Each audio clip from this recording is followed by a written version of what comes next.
Arin Hale had survived planetary storms, food shortages, and the lonely ache of raising a child on his own, but nothing tested his nerves quite like boarding a crowded interplanetary shuttle with a 6-month-old who had just discovered the full power of her lungs. Lumi fussed quietly at first, her small fists curling and uncurling as he bounced her along the boarding ramp. But the moment they crossed the threshold of the cabin, the moment that faint hum of the ship's hyperspace core vibrated through the metal floor, something in her seemed to snap. The first wail echoed down the tightly packed aisles. Several passengers flinched. One or two groaned. Someone muttered, "Not on a 9-hour hyperspace jump." Arin offered the surrounding travelers a strained smile, the kind worn by parents everywhere, the apologetic expression that said, I know, I'm sorry, I'm trying." He rocked Lumi, shushing softly into her hair. She only screamed louder, her cries slicing through the murmurs of settling passengers like a siren.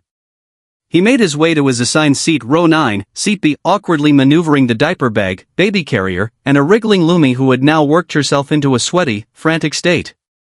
A flight attendant offered a sympathetic nod, though her eyes flickered with practiced efficiency as she handed him a packet of infant-friendly ear patches. "They help with pressure changes," she said. Usually. The word didn't reassure him. As passengers took their seats, Arin sensed the weight of their unspoken grievances. Space travel was already tense, the last thing anyone wanted was a crying baby trapped in a metal cylinder for the next 9 hours. He couldn't blame them. He didn't want that either. He secured Lumi against his chest and stroked her tiny back. "Shoo, sweetheart. We're okay. We're okay." But she wasn't. Her cries were no longer the typical discomfort of hunger or tiredness. Her whole body trembled, and her eyes, her usually bright, curious eyes, were squeezed shut as though something unseen was crushing in around her. The shuttle doors sealed with a hiss, cutting off the last hope of stepping out to calm her. The safety lights dimmed to a calm blue as the captain's voice drifted through the speakers. "Prepare for hyperspace departure. Please secure all personal items. Hyperspace." Lumi's cries spiked into near panic, the pitch high enough to make Arin's heart seize. He'd never heard her this distressed. Something was wrong, terribly wrong, but he couldn't name it. He kissed her forehead, whispering desperately, "Please, baby, breathe with me. You're safe. Daddy's here." A man across the aisle shot him an annoyed glance. "Can't you take her to the back?" "And do what?" Arin asked, unable to keep the frustration from his voice. "We haven't even taken off." Before the man could reply, the floor vibrated with increasing intensity as the engines warmed. Lumi's crying took on a new, almost painful edge, like she was reacting to something beyond sound or sensation. Arin's chest constricted. She clung to him as though she were afraid of falling out of the world. The shuttle surged forward, and in a blink of blinding white, the ship plunged into hyperspace. Lumi screamed a raw, terrified sound that tore through him. Her little body stiffened, as though something invisible was tugging at her mind. Passengers winced. Someone pressed their call button. The flight attendant cast Arin a helpless look. He wished, more than anything, that he knew how to help his daughter. He wished he understood what she was feeling. He wished he didn't feel so completely alone. And then, amid the frustrated sighs and whispered complaints, he noticed a woman several rows ahead turn slowly in her seat. A woman holding a small child of her own. She looked back at him, not with irritation, but with recognition. As if she knew exactly what was happening to his baby. Selise Vorin had been watching the man with the crying baby long before he noticed her. She tried not to stare after all, she knew what it was like to be the parent everyone silently judged on public transport, but something about the child's cries tugged at her in a way she couldn't ignore. Not the volume, not even the desperation, something underneath the sound. A tremor. A resonance. Her own son, 4-year-old Kai, rested sleepily against her side. He was a quiet child by nature, accustomed to long journeys and the eerie hum that accompanied hyperspace travel. But even he lifted his head, brows pinched, listening to the baby's cries with an expression that bordered on confusion. "Do you hear it too?" she whispered. Kai nodded slowly. "It's loud. Inside." That confirmed it. And it terrified her. She tried to breathe steadily, but her pulse had already begun to race. She hadn't heard that particular frequency not since the incident on Vesper Station 3 years ago. Not since her life changed, forcing her to hide what she was and what she could do. What she shouldn't do. She had sworn never to involve herself again. But the baby's cries pierced her resolve like a needle through thin fabric. A flight attendant passed by, her strained smile unmistakably forced as Lumi's cries rose to a feverish pitch. People were beginning to shift uncomfortably. Others put in earplugs. A corporate officer muttered something about filing a formal complaint. Even the ship's AI whispered through the overhead speakers, advising passengers to practice calm breathing patterns to reduce stress. If only it were that simple. Selise's fingers tightened around Kai's small hand as she listened. The resonance was unmistakable, an oscillation caused when a hyperspace-sensitive mind was exposed to dimensional compression. Very rare. Very dangerous. Most adults didn't survive their first reaction. Infants never should have been able to sense hyperspace at all, unless they were born with a particular kind of neural openness. A kind she thought existed only in legends and half-buried research reports. She swallowed hard as Lumi let out another sharp wail. The lights flickered for the briefest moment, not enough for most passengers to notice, but enough for Selise's stomach to drop. The baby was reacting to hyperspace the way a tuning fork reacted to a struck bell, amplifying the vibration instead of absorbing it. If it got worse, she might overload. Physically. Neurologically. Maybe even psychically. Selise exhaled shakily. This wasn't just a distressed child. If she failed to intervene, Lumi's mind could tear at the seams. Her instincts screamed at her to stay in her seat, to protect Kai, to keep her head down. She and her son had gone unnoticed for years precisely because she didn't step forward, didn't draw attention. The moment she used her abilities, the authorities would sense the anomaly, and they'd stop at nothing to track her. But then Lumi's cries cracked again, higher, sharper, and Selise felt the pressure pulse against her own mind like a ripple of electricity. Kai flinched. "Mama, it hurts." "It's okay," she whispered, stroking his hair. But it wasn't. The frequency was spreading. She could feel it brushing against the minds of the passengers, loosening tension, stirring irritation into agitation. Hyperspace sensitivity was contagious in the psychological sense. One resonant mind could disrupt the emotional balance of dozens. If the resonance escalated, the entire cabin could break into panic. She had no choice. Slowly, she unbuckled her restraint. A nearby passenger, a portly man with a briefcase, gave her a startled look. "Ma'am, the seatbelt sign is on," he said. "I know." Her voice was calm, but her heart hammered. She lifted Kai from his seat and settled him gently where she'd been sitting. "Stay here, sweetheart. Don't move. I'll be right back." Kai looked up at her with wide, trusting eyes. "Are you gonna help the baby?" For a moment, she wanted to lie. Wanted to tell him she was only going to ask if the father needed water or a blanket. But he already knew the truth. He was sensitive, like her, previously dormant, but dangerously intuitive. "Yes," she whispered. "I'm going to help her. Because no one else could. And because the unthinkable was sometimes the only option for keeping a child alive." With one last steadying breath, Selise stepped into the aisle and began walking toward row 9, toward the man whose desperation radiated through the cabin, and toward the infant whose fragile mind was screaming across dimensions. Arin had reached the point where he could barely hear his own thoughts over Lumi's screams. He cradled her tighter, rocking, shushing, pleading under his breath. Nothing worked. Her tiny fingers were clenched in fists against his chest, her whole body trembling with a distress he couldn't understand. It was more than crying. It was fear, raw, primal fear, as though she sensed something he couldn't. Passengers shifted restlessly. A woman complained loudly to the attendant. A man covered his ears. Someone hissed, "Why isn't he doing something?" Arin felt heat rise behind his eyes. He was doing something. He just wasn't enough. He almost didn't notice the footsteps until they stopped beside his seat. He looked up, expecting another complaint or worse, a flight attendant telling him they had to sedate his baby for the comfort of others. Instead, he saw her. The woman from several rows up. The one with the calm posture and the sad, knowing eyes. She stood there, steady despite the ship's gentle sway. Her child was nowhere in sight. He must have stayed in his seat.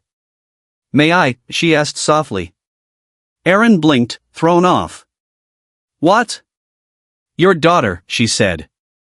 "She's in distress that you can't soothe." "I can help." He stared at her, baffled. "You don't even know us." "I know what she's experiencing," she said. "And I know that if we don't help her soon, this will get worse. Much worse." Her certainty made the hairs on Arin's arms stand up. He instinctively pulled Lumi closer. "Who are you?" "Someone who understands what's happening." Her voice lowered, barely above a whisper. "She's hyperspace-sensitive."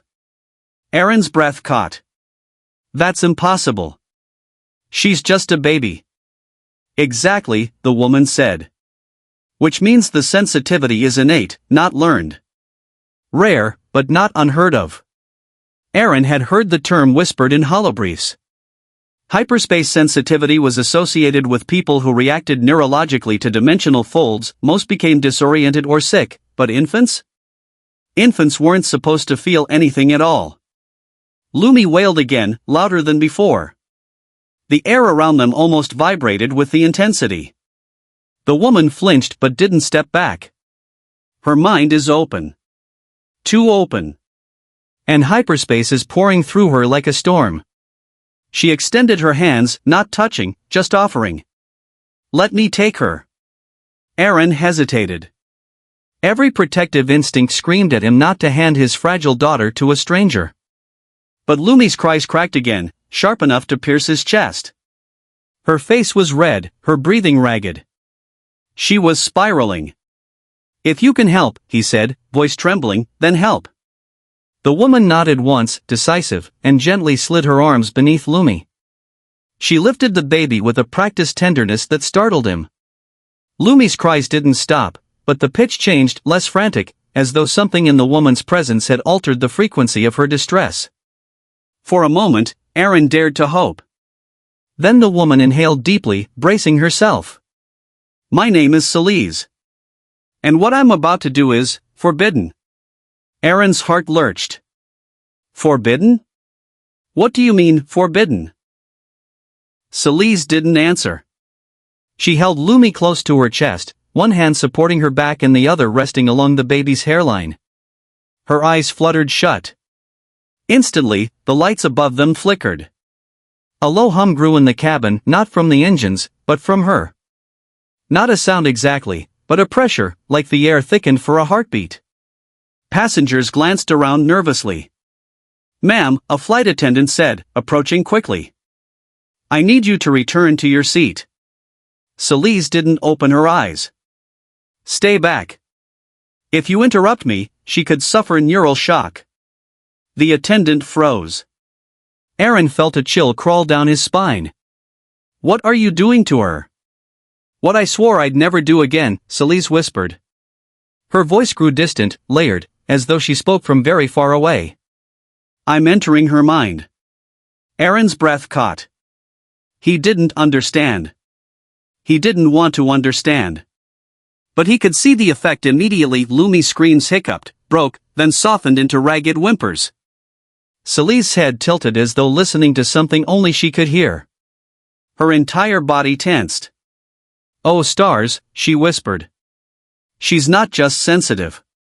Arin's heart hammered. "What? What do you see?" "She's a beacon," Selise breathed, voice shaking. "Her mind, it's glowing. It's pulling hyperspace into itself. If I don't contain it." She gasped, staggering, gripping Lumi tighter as though the baby were a live wire. Arin lunged to steady her. "Are you okay?" "No," she whispered, trembling. "But she will be. I just need to hold the resonance long enough to." Her sentence cut off in a choked gasp. The lights flickered violently this time. A pulse rolled through the cabin, making several passengers cry out. Selise gritted her teeth, eyes still shut tight. Sweat beaded at her temples. I can hold it. Just, don't let anyone touch me.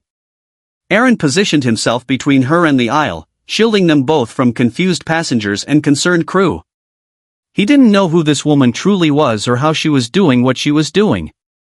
But he knew one thing with absolute certainty. She was saving his daughter. Even if it destroyed her in the process. Selise felt the moment her consciousness slipped past the borders of her body. It was like stepping through a membrane of cold light, thin, fragile, and humming. One heartbeat she stood in the cramped aisle of the shuttle, holding a screaming child, the next, she was standing inside a vast, pulsing expanse of color and sound. Lumi's mind. It was enormous. Terrifyingly enormous for someone so small. Infant minds were usually soft, muted fields of instinct and sensation. But Lumi's was a storm, a luminous, swirling cosmos of gold and violet threads, each vibrating in harmony with the ship's hyperspace engine. Every pulse of the drive sent shockwaves through her mind, making the radiant threads flare in pain. Selise winced. Oh, sweetheart. No wonder you're hurting. The baby's consciousness quivered, a trembling star caught in a current far too strong. Selise sensed fear, confusion, disorientation. Not thoughts, just raw emotion, pure and unfiltered. Lumi wasn't just reacting, she was absorbing hyperspace frequencies and reflecting them back, amplifying them like a living antenna. An astral beacon. Selise had read about them in old, suppressed research logs, children born with neural patterns capable of tapping into dimensional sublayers. Most beacons burned out before they reached adulthood. Their minds weren't meant to carry the burden. Unless someone trained them. Unless someone shielded them. Selise swallowed hard. She hadn't felt this kind of psychic pressure since Vesper Station, the day she lost control, the day the authorities labeled her dangerous. The day she learned what an unrestrained mind like hers could do to others. The memory clawed at her, but she forced it away. This wasn't like Vesper. She wasn't losing control, she was helping a child in desperate need. She stepped deeper into the swirling storm of Lumi's mind, letting the infant's emotions wash over her like waves. Selise reached out with her own consciousness, weaving psychic tendrils of calm and warmth. She projected safety, grounding, motherly comfort, something Lumi's frantic mind could latch onto. Slowly, the chaotic vibrations shifted. Threads of light wrapped around Selise's presence, clinging to her like a frightened child to a hand. That's it, she whispered, though her physical lips barely moved. Hold on to me. I'm here. But the relief was fleeting. A deep, resonant pulse tore through the space, so powerful that Selise felt it in her real body. Her knees buckled. She sagged against Arin's steadying hand but didn't break her connection. Couldn't.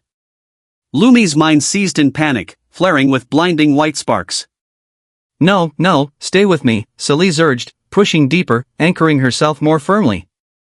The effort felt like holding back a tidal wave with bare hands. Each pulse threatened to rip her free or tear Lumi's consciousness open even wider. She tightened her grip. Her psychic presence flared, forming a shimmering barrier around the baby's mind. The hyperspace waves crashed against it, but Selise held firm, gritting her teeth. The strain was immense. Her own mind trembled under the pressure, old scars aching, the remnants of Vesper Station, where her abilities had overloaded and sent an entire observation wing spiraling into chaos. She hadn't used her powers since then, not like this. She had vowed never to risk it again. She had Kai to think of, a life to protect. But Lumi needed her. And Selise refused to let another child suffer because she was afraid. She pushed deeper, finding the core of Lumi's consciousness, a small, bright shape curled in on itself. It pulsed weakly, flickering like a candle in a storm. Selise wrapped her presence around it, cradling the spark with psychic arms. You're safe, she murmured. I'm right here. You're not alone. Slowly, Lumi's light steadied. The hyperspace resonance softened. The storm quieted to a soft, trembling glow. Selise exhaled shakily. It was working. But the cost was immediate. Her vision blurred. Her limbs weakened. A sharp pain stabbed behind her eyes, and she felt warm wetness on her upper lip. Blood. She could sense her consciousness fraying at the edges, threatening to unravel if she pushed any harder. Arin's voice reached her faintly, panicked. Selise? Are you okay? You're bleeding. She couldn't answer. She had to stay focused. She felt Lumi's mind cling to hers, trusting her completely. And that trust anchored Selise in place. Holding steady, she lowered the resonance, wrapped the baby's neural pathways in gentle psychic shielding, and muted the hyperspace frequencies until they faded into harmless background vibrations. The storm finally stilled. With one final push of warmth, Selise withdrew from the child's mind. The connection snapped softly, like a cord being cut. Her body collapsed backward into Arin's arms. Lumi fell silent. The baby breathed peacefully, deeply, her tiny fingers releasing their fists. Arin looked at Selise, terrified. What did you do? What happened? Are you? But Selise heard none of it. Her vision dimmed. And just before consciousness slipped away, she thought of Kai waiting alone in his seat and whispered a single, trembling plea. Please, make sure he's safe.